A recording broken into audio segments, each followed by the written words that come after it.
yang mana nantinya akan berdampak terhadap pertumbuhan sosial ekonomi masyarakat.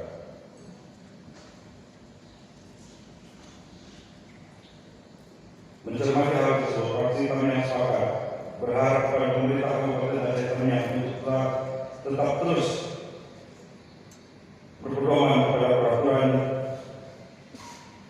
perundang-undangan yang berlaku, terutama pada saat sekarang, khususnya terkait dengan kebijakan pemulihan ekonomi dan penanganan dampak pandemi COVID-19. Sidang Dewan yang terhormat dan hadirin yang berbahagia, setelah kami mencermati dan mempelajari materi dan dokumen yang disampaikan oleh saudara Bupati Aceh Tamiang beberapa waktu lalu, ada beberapa catatan penting yang ingin fraksi pada masyarakat sampaikan. Antara lain, satu, berkaitan dengan belanja operasional pada organisasi perangkat daerah. Fraksi kami yang sepakat merasa perlu adanya acuan parameter dalam mengukur keberhasilan OPD terkait dengan memperlakukan review performa dalam penggunaan anggaran selama 2 tahun terakhir, sehingga OPD yang tidak mampu mengimplementasikan anggaran perlu dilakukan pengurangan dan dapat dialokasikan pada berbagai OPD lain dengan tingkat implementasi anggaran mendekati atau mencapai 100%. Sejumlah anggaran tersebut dapat dialihkan kepada sejumlah OPD yang antaranya seperti dinas pendidikan, bisa digunakan untuk peningkatan kualitas sekolah, baik bangunan maupun fasilitas penunjang, peningkatan dari lembaga keagamaan sebagai pusat peningkatan moral dan spiritual anak, maupun mendorong terus upaya penambahan target 20% dari aspek pendidikan, serta juga bisa dialihkan pada dinas sosial sehingga dapat dialokasikan dalam program-program yang bersentuhan langsung kepada masyarakat sebagai salah satu upaya peningkatan kesejahteraan masyarakat.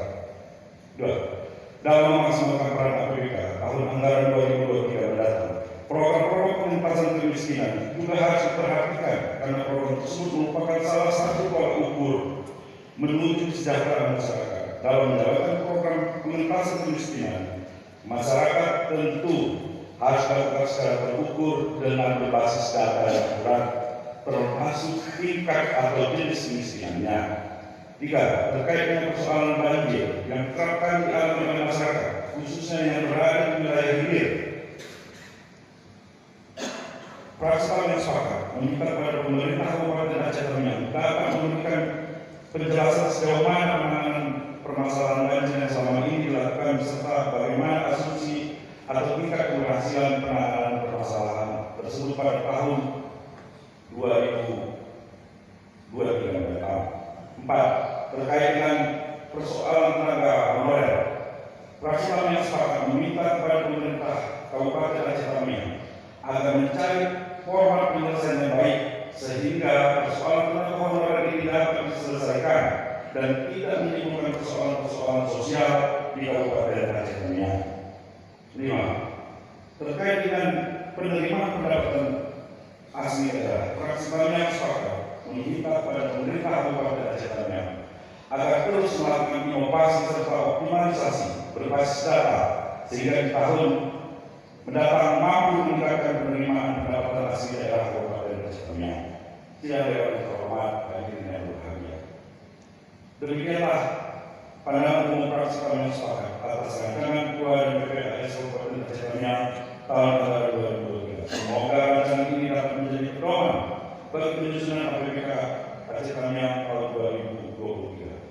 Mohon maaf atas segala kekurangan. Semoga Allah SWT senantiasa memberikan hidayah dan petunjuknya kepada kita semua. Amin ya rabbal alamin. Wabillahi